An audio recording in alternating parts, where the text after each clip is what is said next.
शोभा रखुमा, जय जय शोभा रखुमा।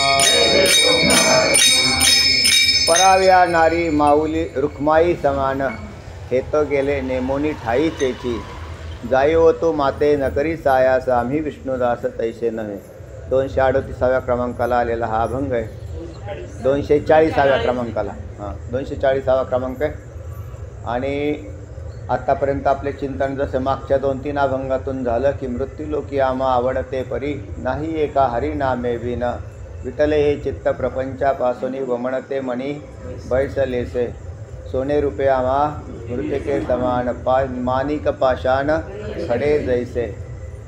पुढे तुका म्हणे तैशा दिसतील नारी, रिसाच्या परी आम्हा पुढे।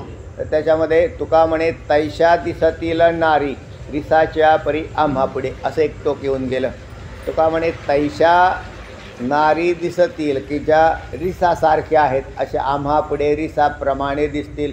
इथं सुद्धा त्या विषयावरती आळ मारलेलं दिसतं तुम्हाला। स्त्री नावाच्या विषयावर तुकोबरायांनी परमार्थातले 2 मोठे विषय त्या अभंगात हाताळले गेले की जे परमार्थ करू देत नाहीत। अंतःकरणात असलेली दीर्घकालीन वासना, एक धनाची आणि एक स्त्रीची, हे 2 बलवान विषय आहेत। हे जर 2 विषय ज्याच्या अधीन झाले, विषयावर त्यांनी नियंत्रण केलेलं आहे आणि अधीन झाले की त्याचा परमार्थ निश्चित चांगला व्हायला सुरुवात होईल। आणि जर तो या विषयाच्या अधीन असेल तर त्याचा काय परमार्थ होणार आहे तेव्हा।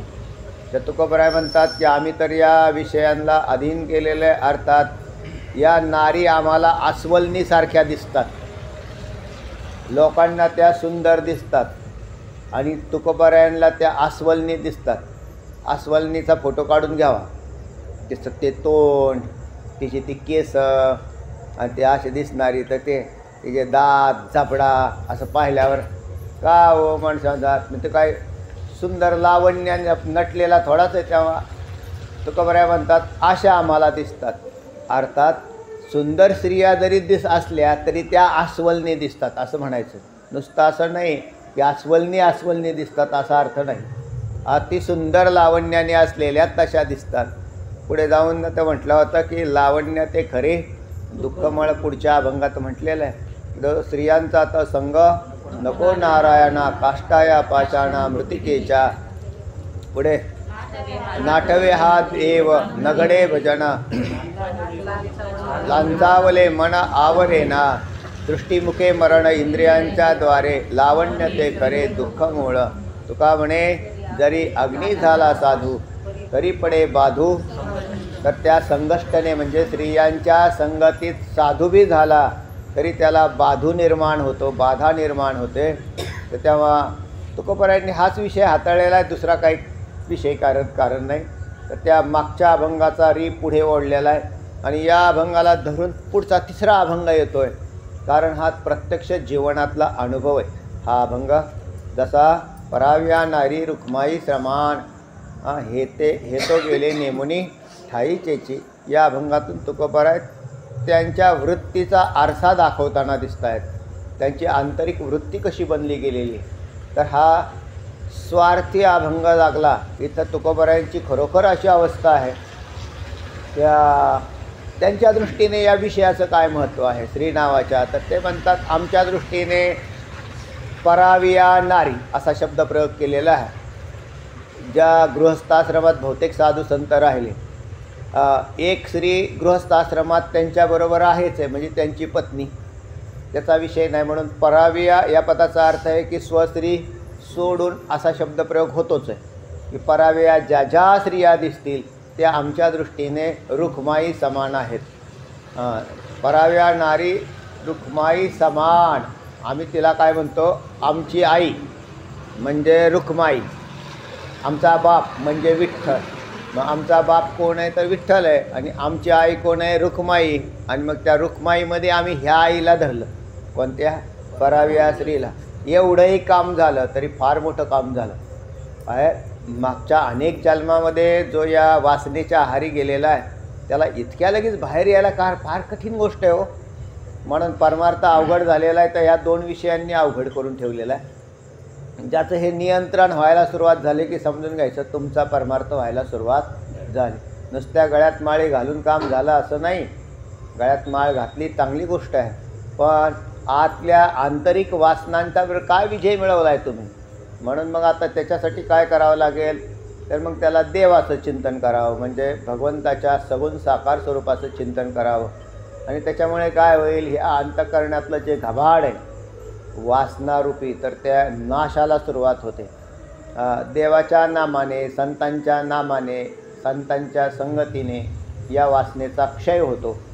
होतच नाही असं नाही, होतोच. का नाही होणार तो? काय आत्ताच गेला ना अभंग, पाप हे बळीवंत गाडे तुझंही राहू शकते पुढे. हां पुढे नवल काय राहिले उडे नाही, नवल काय राहिले मागील कोडे देखील. हे तुझ्या नामाने पाप जात नाही असं जर असेल तर मोठं नवल झालं, आश्चर्य झालं. तुझं नाम कसल्याही प्रकारची पाप, आमचे जे पाप आहे ते तुझ्या नामाने जात नाही का असं तुकोबराय म्हणतात. ते काय आश्चर्य गोष्ट आहे. आम्ही आता त्यात भाग असा आहे, इतके दिवस परमार्थ करतो आणि पापाची गोठुडी तशीच बाळगतो असं कसं काय देवा. हे तुझ्या नामात ताकद राहिली नाही असं म्हण की, कारण तू सुद्धा काय झाला, वृद्ध झाला असं म्हटलं तिथं तुकोबरायांनी. ते म्हणले की वृद्ध झाला नारायण, म्हणजे तू वृद्ध झाल्यावर जसं मनुष्य कामातून जातो ना तसं तुझं नामसुद्धा कामातून गेलं का काय. आता आपला अभंग झाला ना. हां हां हां त्याच्या मागच्या अभंग त्या ठिकाणी विसाचे परी मानण्याचा उद्देश आणि ह्या ठिकाणी माऊली समान मानण्याचा उद्देश. हां तर त्याच्या तरिसाच्या परी याला वैराग्य असं केलेलं आहे. वैराग्यात झालं का नाही, आणि रुक्माईमध्ये कन्व्हर्ट केल्या. आता त्यांना वैराग्य जे उत्पन्न झालं, ज्या वेळेला भक्ती मार्गातून त्यांना आधी पाहायला सुरुवात केली त्यावेळेला त्या रुक्माई माता दिसायला लागल्या. आणि बरोबर आहे, ज्या वेळेला वैराग्य उत्पन्न झालं त्यावेळेला त्या रिसाप्रमाणे दिसायला लागल्या. याला वैराग्याची उत्पत्ती म्हणावी. आधी वैराग्य चित्तात उत्पन्न झाल्यानंतर जगत परमात्म स्वरूप व्हायला सुरुवात होते. जर वैराग्यच नाही झालं अगोदरचं तर मग तो विषयीच राहतो आणि त्याला ते देव घेऊ काही दिसत नाही. विषय रूपामध्ये प्रारंभिक अवस्थेत दिसतात. नंतर त्या विषयाचा त्याग म्हणजे वैराग्याची उत्पत्ती करावी लागते. आणि नंतर पुन्हा ते विषय ज्या वेळेला वैराग्य प्राप्त झाल्यानंतर भक्तीमध्ये आला आणि मग त्यावेळेला त्याला त्या स्त्रिया रुक्माई दिसायला लागल्या. त्या असा भाग आहे. तेव्हा तुकोबरायांच्या या अभंगाचा हा क्रमच दिसतोय मागून आलेला. आणि त्याच्यातला हा अभंग पराव्या नाही नारी रुक्माई समान. तर यांचंही उदाहरण दिलं होतं ना मी तुम्हाला, काय की नाथ महाराजांच्या चिरंजीवाचं हरिपंडितांचं. त्यांनाही ते म्हणले माझ्या चित्तातला हा काय जात नाही हा विषय, म्हणजे ही अडचण आहे. पण त्यांनी प्रामाणिकपणे सांगितली, नाथ महाराजांना सांगितली. त्यावेळेला नाथ महाराजांनी सांगितलं तुला जो विषय आवडतो आहे ना तो हरिस्वरूप कर. तू काय कर, हरिस्वरूप कर. तू एवढं एक लक्ष पहा, पांडित्य तयारही झालं किंवा विद्वत्ताही तयार झाली तरी विषय संपलेले असतात असं नाही. कारण तो हा स्वतंत्र विषय हा. आणि मग त्याच्यानंतर पांडित्य वेगळे, तत्त्वज्ञानी ही पुरुष हा पूर्ण वेगळा आहे. आणि पांडित्य म्हणजे शाब्दिक ज्ञान तयार झालेला हा. तर त्याच्या छंद जात नाही तो बुद्धीतला. तर त्या हरिपंडितांनी सांगितलं नाथ महाराजांना. त्यावेळेला त्यांनी सांगितलं की तुला जो विषय आवडतो ना त्याला तू काय कर, विठ्ठल स्वरूप कर. म्हणजे तुझा तो आपोआपच जाईल. आणि हा एक उपायसुद्धा आहे बरं. म्हणजे त्याला तुम्ही काय मानायला सुरुवात करताल, त्या विषयाला देव मानायला.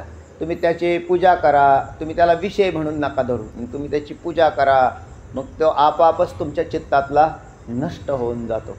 आणि तुकोबरायांनी भक्ती क्षेत्रात आल्यानंतर म्हणजे आता तुकोबरायांचा आता अधिकार फार मोठा आहे, त्यांना काय सांगावं, कारण ते मूळचेच साधू आहेत. पण तरीसुद्धा म्हणजे इतक्या झटपट क्रांती आपल्या हृदयात नाही घडू शकत. कारण आपल्याला कित्येक जन्म ते विषय त्यागण्यामध्ये जातात, कितीतरी जन्म जातात. त्याच्यामुळे नंतर ते होतं. पण ज्याने कधी कारण साधनेची गती तीव्र असणं मंद असणं हा ज्या त्या साधकाचा भाग असतो. म्हणून त्याने जर अतितीव्र स्वरूपामध्ये ही जर गती केली तर त्याचं काम होऊन जातं. तुकोबराय म्हणतात, तुकोबरायांच्या आंतरिक वृत्तीचा आरसा हा अभंग दिसतो आहे की पराव्या नारी रुखमाई समान. विषय असा झाला की हे कुठं घडलं बरं, तर हा प्रसंग घडलेला आहे भंडारा डोंगरावरती, ज्या ठिकाणी ते साधना करत होते. त्यावेळेला त्यांचे गावातले भावबंदकी, कोणती भावबंदकी, पारमार्थिक भावबंदकीसुद्धा असते बरं का. म्हणजे त्याच्यातले असणारे मंबाजी बुवा नावाचे ब्राह्मण होते ते गावामध्ये. आणि मग त्यांनी काय केलं, एक स्त्री भंडाऱ्यावर पाठवून दिली. कशासाठी? त्यांचं पतन करायला, तुकोबरायांचं पतन करायचं होतं. आणि त्यांचं पतन करायचं म्हणजे तिथे काय एकांत आहे आणि त्या ठिकाणी आता तरी आपले लोक सगळे जातात समजा, आणि पण त्यावेळेला तिथे कोणीच नव्हतं. म्हणून त्या वेश्येला पाठवून दिलेल्याचं उदाहरण येतं आहे. आता तिला वेश्याच म्हणतात ना, दुसरं काय म्हणतात. त्यामुळे तिला पाठवून दिलं आणि तुकोबरायांच्याकडे जाऊन तेही करायला लागली, त्यांच्या गळ घालायला लागली. त्या काळात तुकोबरायांच्याकडून या अभंगाची रचना झालेली दिसते आणि तसं मांडलंही जातं संप्रदायात, किंवा हे उदाहरण त्यांच्या चरित्रामध्ये सुद्धा येतं. तेव्हा तू डायरेक्ट म्हटलं आहे, जाई हो तू माते न करी साय, असं इथं प्रत्यक्षात आली ना, म्हणून हे प्रत्यक्ष घडलेलंच उदाहरण आहे. आणि ते कोणी पाठवली त्या स्त्रीला, तर त्या मंबाजी बुवानी. त्याला कारण तुकोबराय पैसे बी घेत नव्हते, यांचं दुकान होतं ते तुकोबरायांनी बंद केलं. म्हणजे गावात जे काय करत असतील त्यांचा पैशासाठीचा घोटाळा करत असतील, काय पारमार्थिक क्रिया दाखवून, कर्म दाखवून, तर ते तुकोबराय म्हणायचे हे नाही करायला पाहिजे. आणि मग ते लोकांना आवडायला लागलं. मंबाजी बुवा लोकांच्या बुद्धीतून उतरले आणि तुकोबराय वरचढ झाले आणि ते त्यांना सहन झालं नाही. सहन नाही झालं तर त्यांचं पाव बरं काय करतात ते, त्यांचं पतनच करू असे लोक. म्हणजे त्याच्यातला ह्या दुष्टबुद्धी असल्या कारणाने त्यांनी ते केलं, प्रयोग केला. आणि त्याच्यात तुकोबराय धनाला हात शिवत नव्हते, याच्यात काहीच नाही. पण म्हटले दुसरा विषय, कारण एका विषयातून सुटले तर दुसरा विषय पाहू ना आपण ह्यांचा काय आहे. कारण यांना काय होत्या, व्यावहारिक दृष्टीने पाहिलं तर ते म्हणले 2 बायका आहे आणि परमार्थ करायला लागली. 2 बायका होत्या ना, नंतर एक मेली, एक राहिली. तिला पहिल्यांदाच दामेचा आजार होता ते पहिल्या पत्नीला, आणि त्याच्यामुळे मग ही दुसरी बोलबांनी ती त्यावेळेलाच लग्न लावून दिलं त्यांच्या वडिलांनी, आणि ही दुसरी केली. त्यावेळेला ते प्रापंचिक सामान्य अवस्थेमध्ये होते, पारमार्थिक रूढ झाली नव्हती. आणि मग त्यांच्या डोक्यात एक होतं ना की हा माणूस काय आहे, विषयी आहे. जी माणसं आहेत ना ते आपल्या नजरेतून दुसऱ्याला पाहतात. त्याच्या एवढी उंची जर झाली तर समान नाही होणार का तो, पण ते त्याच्या आपल्या चष्म्यातून समोरच्याला पाहतात, किंवा आपल्या उंचीवरून त्या व्यक्तीचं माप केलं जातं की याच्यापेक्षा याचं ज्ञान जास्त नाही, कारण याच्याकडंच नाही ना. ते पहा, तुकोबरायांची उंची मंबाजी बुवांनी मोजली आणि ते म्हटले मग हे सुद्धा, कारण ते जर त्या स्त्रीला पाठवून देतात तर यांची उंची किती, कोणाची, मंबाजी बुवांची उंची किती. तर मंबाजी बुवा हे नक्कीच तिथं या विषयात कुठेतरी गुंतलेले असले पाहिजेत. हे उलटं सिद्ध होतं, दुसऱ्याचं सिद्ध करायला जातो आणि ते उलटं आपल्या अंगावर येतं, तिथं झालेलं दिसतं आहे. आणि मग त्यावेळेला तुकोबराय दुसऱ्या अभंगात जसे म्हणतात की काम क्रोध बंदी खाणी, तुका म्हणे दिले दोन्ही इंद्रियांचे धनी, आम्ही झालो गोसावी, आम्ही खरे गोसावी झालो. कारण आम्ही काय केलेलं आहे, हे विषय त्यागलेलेच आहेत, बुद्धिवृत्तीतून काढून टाकलेले आहेत. आणि हा खासच परमार्थ आहे. आणि ते जर हे न करता कोणी परमार्थ करत असेल तर तो नुसताच असा रुबाबदार परमार्थ दिसतो तो, पण त्याच्यामध्ये काहीच चवना चोथा. लोक काय मानतात याची काडीची किंमत नाही. लोकांच्या मान्यतेवर आपला परमार्थ अवलंबून नाही, आपल्या मनाच्या मान्यतेवर की मी किती बाहेर आलो याच्यातून आणि किती आतमध्ये, याच्यावरती अवलंबून आहे. आणि तुकोबराय वास्तव परमार्थाचं दर्शन घडवून देतात की ज्याला करायचं आहे तर म्हटले पहा. तेव्हा त्या नारीला सरळ सरळ झुडकावलेलं आहे तुकोबरायांनी. आणि ते म्हणतात की परावी आणणारी आमच्या दृष्टीने आम्ही कोण आहेत? विष्णुदास आहोत. आणि विष्णुदासांच्या दृष्टीने आम्ही तुझा तिरस्कार करतोय असा नाही, तर तूच आमची आई आहेस. असे तुम्हाला शास्त्रात काही उदाहरणं झालेली दिसतील, ते आता उद्या पाहू. हरी विठोबा रखुमा, जय जय विठोबा रखुमा.